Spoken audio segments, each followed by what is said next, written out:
I watched Eureka hoping to reconcile my feelings about Nicholas Roeg, whose work never fails equally to fascinate and frustrate me. I should have known better. Whatever else you might say about Roeg's work, it is never easy to digest. In fact, his film's difficulties suggest the most rewarding basis for discussing them. For it is not just a question of his incontestably original and striking technique, but also the problematic material on which he lavishes it.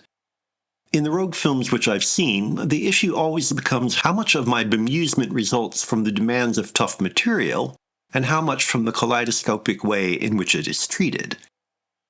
Eureka starts out as a character study of Jack McCann, Gene Hackman, a prospector who strikes it so rich that the rest of his life is a long slide towards desolation.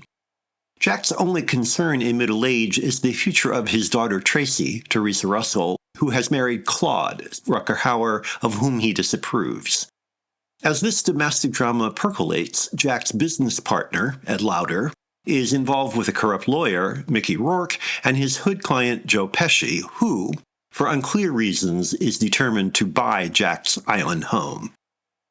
The character study never lacks pretentious posturing. There's some contrived mysticism complete with a crystal ball, for example, that makes little sense. But as long as the film remains centered on Jack's emotional bankruptcy, Eureka is edgy, mercurial, worthy of the careful attention Roeg's jagged slice-and-dice approach requires. Hackman deserves a lot of the credit, conveying Jack's violent impulsiveness and thoughtful despair. And while Roeg's technical hijinks can feel gratuitous, they are executed at his usual high level of invention and contribute to the theme obliquely by mirroring Jack's dissatisfaction with our dislocation. When the gangster story takes over, however, Roeg's flash merely adds to the confusion, not least because the conflict feels tacked on to Jack's emotional crisis. The pyrotechnics are particularly distracting the night leading to his murder. When there is so much stylistic heavy breathing, it's not even clear what is happening. Worse, with Jack out of the story, the movie shifts gears to become a tedious courtroom drama as Claude is tried for Jack's murder.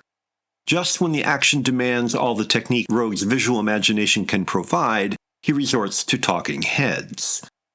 Eureka ends up a mystery that isn't a mystery that turns into a mystery again, only to be resolved in a trite, unbelievable happy ending that isn't really happy.